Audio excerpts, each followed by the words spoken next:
Gold, trusted gold buyers. మీరు తాకట్టు పెట్టిన బంగారాన్ని విడిపించి ఈ రోజు ఉన్న మార్కెట్ ధరకు కొనబడను. నమస్కారం అండి. నమస్తే.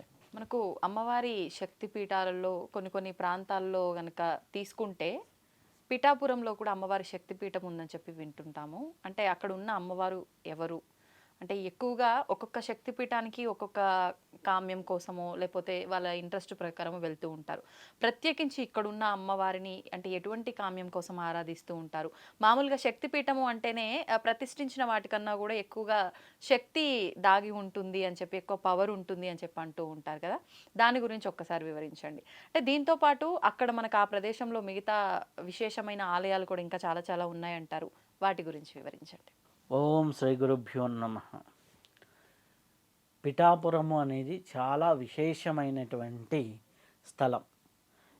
ఇప్పుడు పిఠాపురం అనేది పవన్ కళ్యాణ్ గారు అక్కడ నామినేట్ చేయటం వల్ల అని క్రేజ్ వచ్చింది. కానీ జనరల్గా ఆధ్యాత్మికంగా చూసినప్పుడు పిఠాపురానికి చాలా విశేషమైనది ఉంది. ఎందుకు అంటే పిఠాపురం ఒక శక్తిపీఠమే కాదు, స్వయంభూ దత్తాత్రేయుడు ఉన్నారు.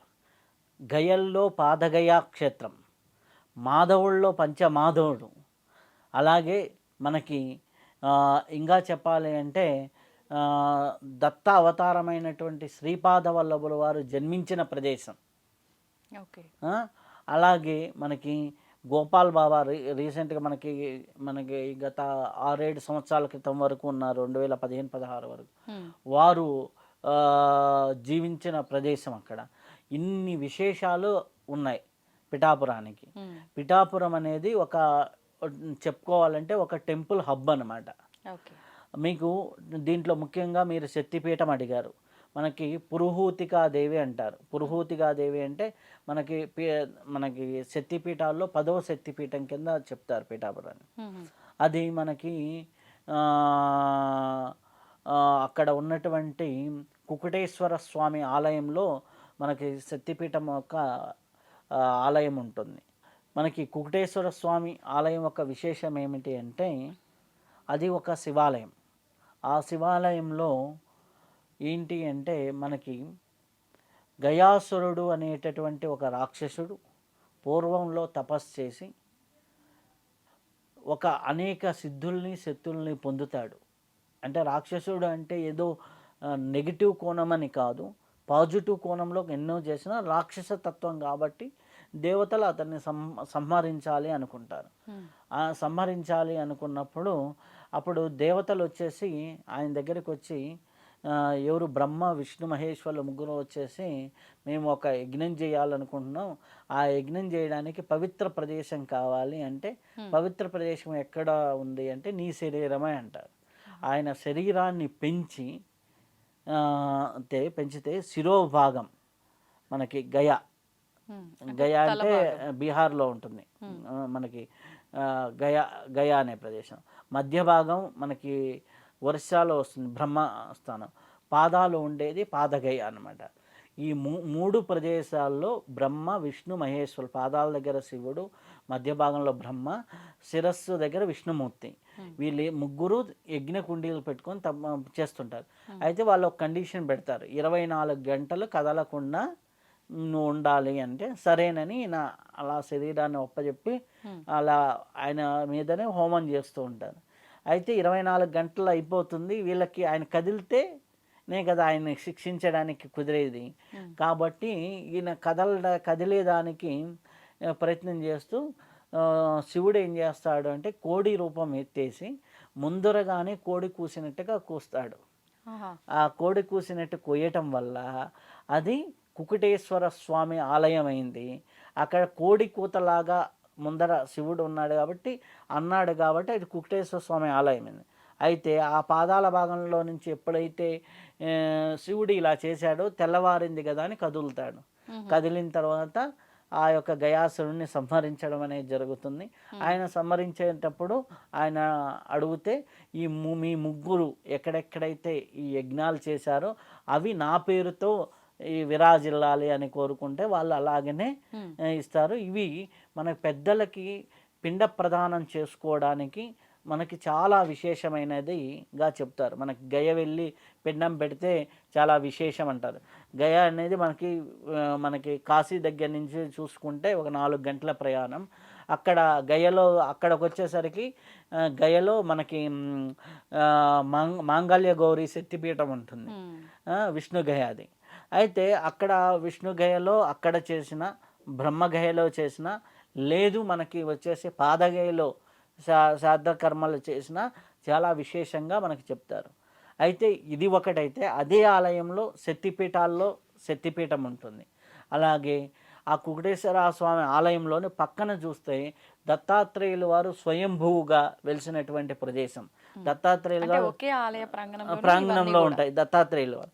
అలాగే మనకి చూస్తే ఊరు యొక్క మధ్య భాగంలో చూస్తే శ్రీపాద వల్లభుల వారు జన్మించినటువంటి ప్రదేశం ఉంటుంది. శ్రీపాద వల్లభుల వారి ప్రదేశం ఉంటుంది. ఆ ప్రదేశం కూడా చాలా విశేషమైనది. అలా శ్రీపాద వల్లభుల వారు చరిత్ర మనకి ఎంత విశేషమైందో మనకి దత్త సాంప్రదాయంలో ఉన్న వాళ్ళకి చెప్పాల్సిన అవసరం ఉంది. అలాగే మాధవాల్లో అంటే మాధవేశ్వర స్వామి అంటారు, పంచమాధవ టెంపుల్ అంటారు. కాశీలో ఇది కుంతి మాధవుడు అనేటువంటి పంచమాధవాల్లో ఉన్నటువంటి మాధవుల్లో ఒక మాధవేశ్వర స్వామి టెంపుల్ వచ్చేసి మనకి పిఠాపురంలోనే ఉంటుంది. పిఠాపురంలో పంచమాధవాల్లో ఒక మాధవుడు, అలాగే శ్రీపాద వల్లభుడు, పాదగయా క్షేత్రం, శక్తిపీఠం, దత్తాత్రేయుల వారు స్వయంభూ క్షేత్రం. ఇది ఎంతో పవిత్రమైన క్షేత్రం. అలాగే చాలామందికి ఆస్ట్రాలజికల్గా మనం రెఫర్ చేసేది ఏంటంటే గురుబలం రావాలి అంటే మీరు పిఠాపుర దర్శనం చేసుకోండి. ఎందుకంటే సాక్షాత్తు గురుశక్తిమయమైనటువంటి దత్తాత్రేయుల మందిరం ఉంది. అక్కడేంటి శివాలయం ఉంది, శని దోషాన్ని పోతుంది. అమ్మవారు శుక్రబలానికి కారణం, శుక్రుడు బలానికి కారణం అమ్మవారు. కాబట్టి ఒక పక్క శుక్రుడు యాక్టివేట్ అవుతున్నాడు, ఒక పక్క శని తీసేస్తున్నాడు, గురుబలం పెరుగుతుంది. ఒకే క్షేత్రంలో ఇన్ని కాంబినేషన్స్ ఉన్నాయి. అలాగే విష్ణుమూర్తి మాధవుడు, బుధతత్వం అనేది జాతకంలో యాక్టివేట్ అవ్వాలంటే బుధుడు అక్కడ మాధవుడుగా ఉన్నాడు. అలాగే గోపాల్ బాబా ఆశ్రమం ఉంది, అక్కడ ఎంతో శక్తి ఉంది. ఆయన సమాధి దగ్గరికి వెళ్ళి ధ్యానం చేసినా చాలా అద్భుతంగా ఉంటుంది. ఆడ అన్నదానాలు జరుగుతుంటాయి అన్నీ కూడా.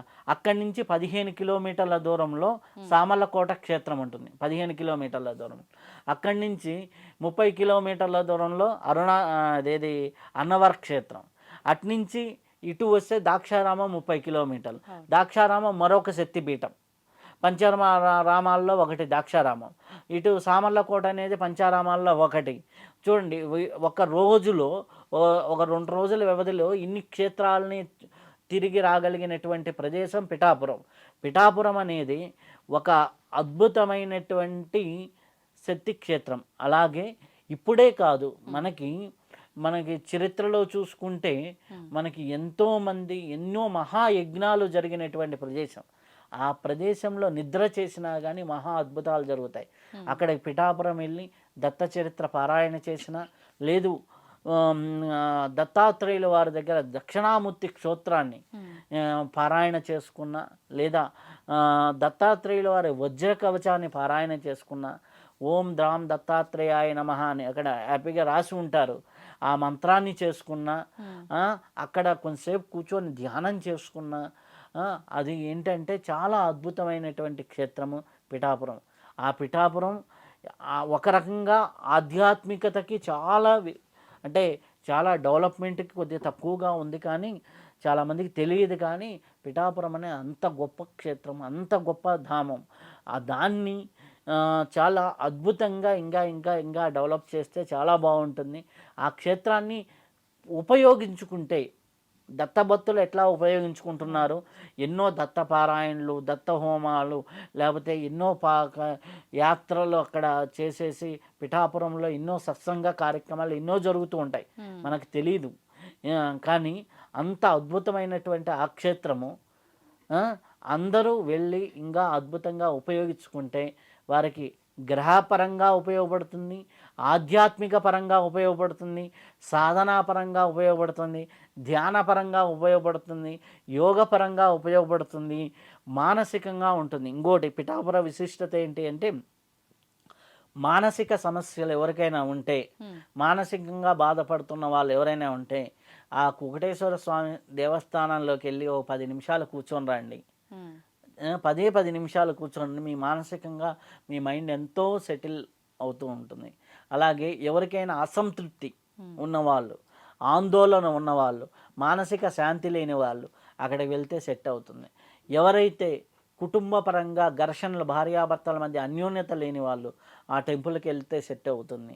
అలాగే అన్యోన్య దాంపత్యానికి, అన్యోన్య సౌభాగ్యానికి పిఠాపుర క్షేత్రం అనేది చాలా విశేషమైనది. అలాగే శక్తిపీఠం ఎంతో విశేషమైనది. కాబట్టి ఆ శక్తిపీఠాన్ని, అలాగే అక్కడ ఉన్నటువంటి పిఠాపుర క్షేత్రాన్ని సద్వినియోగపరుచుకొని ఎంతో అద్భుతంగా దాన్ని ఉపయోగించుకుంటే చాలా చాలా మేలు కలుగుతుంది. ఆ రూట్లో వెళ్ళే ప్రతి ఒక్కరూ కూడా ఆ క్షేత్రాన్ని దర్శనం చేసుకుంటే చాలా అద్భుతంగా ఉంటుంది. శుభం భూయాత్. నమస్తే.